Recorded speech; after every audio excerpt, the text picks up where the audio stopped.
welcome. My name is Brittany, and this is my channel where I share everything. Hopefully you guys like, comment, and subscribe. I have plenty of stuff on here, and I will see you guys on the flip side. Bye! Hi guys, welcome back to my channel. Hope you guys are having an amazing day. Oh my gosh, so this video is just going to be that video. So as you see the title, it just says as it is. So I just wanted to say thank you for giving me the opportunity to share my story with you guys, to continue my story, to continue, you know, giving you guys that research, that knowledge, and all of the amazing stuff. Because let me tell you, there is going to be a lot that we're going to discuss in this amazing video today. I just want to say, don't forget to like, comment, and subscribe, and let me know in the comments if you like our new intro. I kind of worked a little bit on it.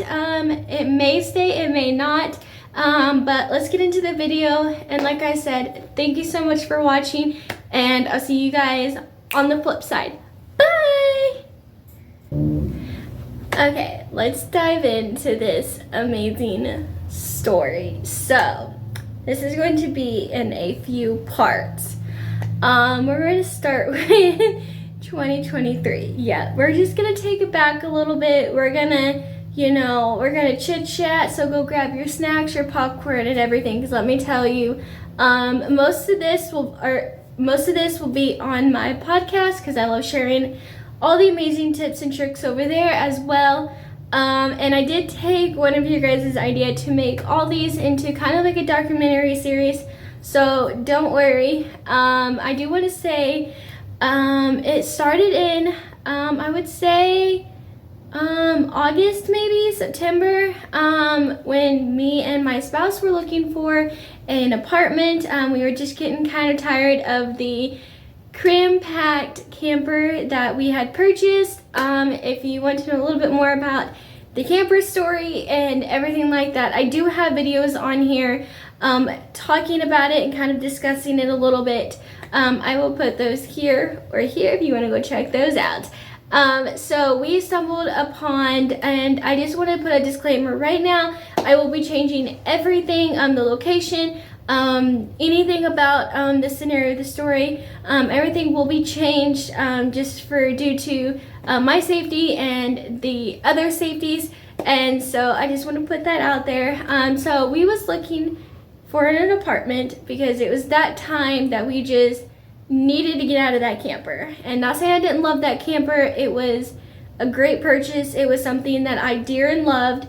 But it was getting to be too much maintenance, too much expense, and your girl needed an apartment or a home or just something like that. So moving forward, I would get up every day like I normally would and try to film for you guys. But let me tell you, it is very hard to film in a camper. It really is. It is very hard. I tried it. It didn't work out so good. But luckily I stumbled upon these lovely apartments, and it was a good to be true or something like that, or good to be true or something like that phase or whatever. We stumbled upon them and we loved what we saw, and we did put the application in and we got denied. Why? Could not tell you. And then what was funny is we're gonna call her Mary. So Mary, who was funny and joyful, laughing and everything, and was communicating and stuff. And she was temporarily working at one place, but she worked at another apartment complex where we was going to take a tour and visit soon. So she had said, because we were talking a little bit, getting kind of comfortable and everything, she had asked if I was looking for a job. Of course I was looking for kind of anything at that point, just to work around the spouse's hours. So I was like, okay, here is, my information. I do have an amazing resume. Bless the guy who I will not name, who spent hours with me a couple of days a week and everything to help me have an amazing resume and to make it look very better than what I was going with. He is near and dear a good friend now. So if you're looking for somebody who is in the South Carolina state and you would need someone who, you know, could do a good resume, there you go. But I had given her my information and I said, yes, I'm totally looking for something. I have these many skills, and I did right then and there. We switched contact information and I sent her my resume, and I was, you know, kind of excited, but kind of hopeful, you know, just taking it all in of like, oh my gosh, like I could be working here, you know, I could, you know, just, you know, be getting money to come in, you know, that second income, being able to just like buy all these cute clothes, and like the dress code was like totally my vibe and everything, and I enjoyed it. So what had happened is Mary took our applications in and we got approved for those, we'll call them,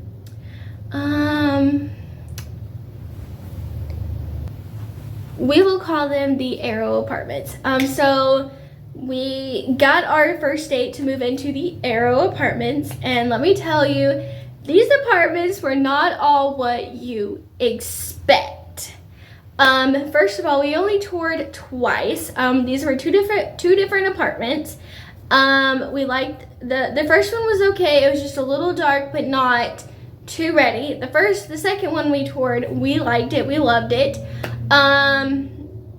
And I'm not going to say too much into details and everything, but the Arrow Apartments are something that one, I can understand affordability. I can understand if you're looking for something quick and easy and everything like that.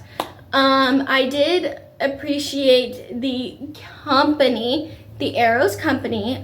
They were very amazing and very appreciated. And I enjoyed the residents that I had met. I enjoyed being with the people that I toured, getting a lot of one-on-one faces, and I enjoyed my little office and everything. But it came down to a point, and it's kind of a touchy subject.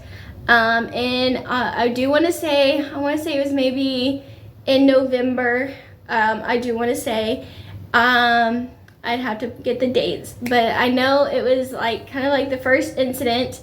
I was running late, and this is when a really bad scenario was happening back home, and this is something that I have not really addressed on here, but let's just say when you have a Karen in your family and you don't know how to address it and you don't know what to do because your best friend is not here to help you, because my mom had passed due to breast cancer, and I couldn't really, call her up. All I have is my brother, who is like my best friend, and his amazing spouse, who I love and dear. And I do want to say, I will be changing some of the names and stuff and locations. So as we were staying in the Arrow Apartments, I did get some sort of like housing or apartment discount or whatever. So rent was a little bit more, affordable.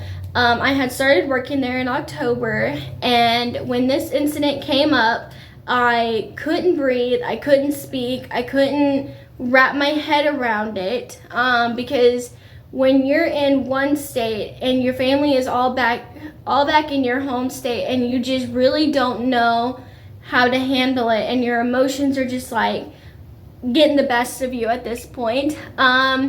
I had not called my spouse yet. I did not know what to do. I walked in, and let's just say Mary was very furious, which, she is a boss. She is, something, and I was just ready to just like push it all down for a minute and just be like, okay, I can explain, I can, update you a little bit. I was like, but I need to kind of log in, get clocked in and stuff and everything, get me situated, and then we will speak, because I already knew, I'd have to, not come up with something, but, give her that answer of why I was not there at the certain time. Granted, I was only 5 minutes late. I am always 30 minutes early. I am always either 30 minutes to 45 minutes early. I normally try to get there a little early. I do want to say I was really close to most of the maintenance guys. They were very awesome. I appreciate them. They were like little brothers. They understood my situation a little bit. But granted, I was only 5 minutes late, and I could make up that 5 minutes very fast. It was not hard to make up time there. If I, was gonna be like 10 minutes late or something or whatever, or if I was gonna take like a longer lunch, I could definitely make it up, no problem. But granted, I was only 5 minutes late. After I kind of collected myself a little bit, I was like, okay, I know I need to speak to her. So I kind of just went in there and I was like, look, I said, this situation has been happening since before we moved into the Arrow apartments, before, we moved into our camper. So I am trying to deal with this and be able to, soak it all in, not knowing that this was happening to a certain someone back home too. And granted, this person means a lot to me. This person is near and dear to my heart, and to know that this was happening to them and everything, it was very scary. It was very stressful, because when I say I am 13 hours away from my family back home, I am 13 hours. So it wasn't like I couldn't just hop in a car or hop on a plane or hop on a bus and be there in an hour, or even in a car, I'm like, okay, I can be there in 15 minutes, or I can be there in 30 minutes. No, I'll be there in 13 hours. Let me get, all this together. I didn't know what was really going on. I was such in a fight or flight mode that I just really did not want to be there. I didn't really want to stay. I didn't care about their priorities at the moment. I was more concerned about mine. It kind of worked out. I did get written up for it. Tell me why I got written up for it. I mean, I understood I was 5 minutes late. I was obviously ready to make it up. At this point, I was still doing training. This was about, I would say, a month into the job, and I had already completed the training, because normally they said training takes 2 weeks. I did it in 1. I was always there early. I always stayed a little bit late. I always made sure, I printed off all the test courses, all the certificates and everything. So I made sure that everything was good to go. Now, getting to talking to Mary. Mary was a little fragile, you could say. She didn't really like the response that I gave her. So what her response was, and I'm not going to say, I do have proof of all this. I do have a lot of, recordings and documentation of all this. But even though for being 5 minutes late, your girl was stuck in a supply closet that was very small.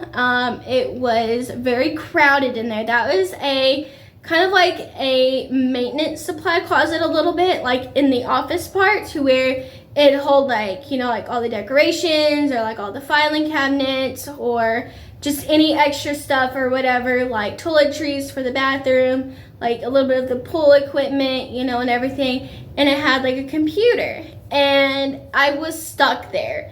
And they didn't shut the door, which thankfully not. They didn't shut it because it was super hot in there. I worked as I did, but I wasn't at my desk. were the desk where I should be, which is out in the opening. I understood I was a little bit, upset that day and going through it, but I loved my residence and everything, and I loved the job opportunity, so I wasn't gonna, let, so much affect me. I do gotta say, it was very weird in there. There was a lot of, oh goodness, insects on the floor. I had some friends that were on the floor. They were not alive, but they were everywhere. Thank goodness I had brought, so if you have not seen my pot stories on here, or anything, I talk about how I always make sure I have something to eat, a bunch of drinks, a bunch of snacks with me. I always come prepared, and thank goodness I had snacks and stuff that day, because your girl was, according to a source that I had, I was forgotten. They completely forgot that I was there. I did not take a lunch that day, so I had a lot of hours. I really could not tell you why they forgot me. At this point, I was in still the fight or flight mode. I was trying to text all this to my spouse. I was trying to keep her updated. I was sending her all the information that I was getting back. I was taking pictures of everything. I was making sure that I had, my knowledge and stuff and everything. And thank goodness, when you work somewhere, you can pull up all the policies, all the work policies and stuff. So that was something that I just needed to know. I was also trying to get a hold of my brother and my sister-in-law and everything, talking about all this situation and everything. It's very hard and sad to say that, this family member did go through it, and how now they're going through it with me, and how I had all this information. And when you're in a fight or flight mode, you just don't think. Like, you think, but you're just like, okay, this needs to be done and everything. I do gotta say, there was another person, we'll call her Margaret. Margaret was a little bit understanding. She was another person. Margaret was very kind. She kind of understood the situation, was helping me look up a little bit of research and everything. But of course, the other person, Mary, we'll call her Marianne. Marianne, we're going to give her a little bit of a name spice. Marianne just kind of brushed it over her shoulders, laughed about it, talked about it behind my back, did not care if I heard or was listening in. She did not care at all. She did not apologize for getting me in a supply closet with insects on the floor where it was very hot. I did not take my lunch break, which, you have to take a lunch break. Or at least eat something. I didn't do that. Thank goodness I had snacks and I was recording everything. I did write everything down. So that's kind of half of that story of what had happened. I'm still working through that situation. Another situation is working at the Arrow place. I enjoyed working and living there because it was, it was a short distance of a walk. It got more of a verbally abuse. Like, I was getting verbally, like, in text messages or emails or in office things and everything. And it was getting to a point to where I wasn't really sleeping. I wasn't really eating. I was coming home, about 6:30 or 7. I was getting up super early. I was not really in my mental state. I wasn't really that, I can say honestly, healthy. They were making, Margaret and Marianne would make the work schedule. And normally, if you're, say it very lightly, if you have an office space and you have a few people and you're making the new work schedule for that month, you consider the third person to be in there. I never really had a day off besides a Sunday, because Arrow was closed on Sundays.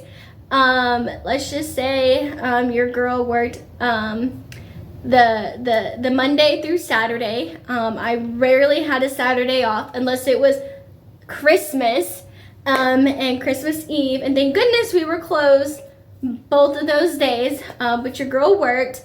Going into the new year and everything, I finally kind of broke down and was kind of done with everything and stuff. I definitely could say going through a lot of the fight or flight mode, all the verbally abuse, all the rude comments, kind of threats a little bit and everything and stuff. I kind of just looked at it as, I need to get out of here. We need to find somewhere else to go. This isn't working, and all the threats and everything. So when January 2023 came into the new year, me and my spouse looked at each other and was like, you know what? I was like, we have the money right now to do it. So I officially left there in January and just kind of went in, was like, look, you didn't take the opportunity. Of course, I did have a really bad POTS episode there. I did hit my head on the keyboard. It was recorded on camera. If you want more of that story, it'll be here. I did see the recording of me. I did go into work the next day. Granted, even though I should have went to the hospital or should have been in bed. But other than that, I am really happy that I was able to share a little bit of this story with you. I've been wanting to share this story with you. I've been wanting to kind of put closure to this story. I know it was a little bit over the place. There was a lot that did happen at this Aero place. But if you would like to know more and full details of everything, go check out our podcast. I will leave the link below because it'll definitely be on there, more fully detailed and everything. And don't worry, I will put that part 2 up for you guys, so you guys can definitely watch it on here as well. I do gotta say, make sure you know your surroundings and make sure you know what you're doing.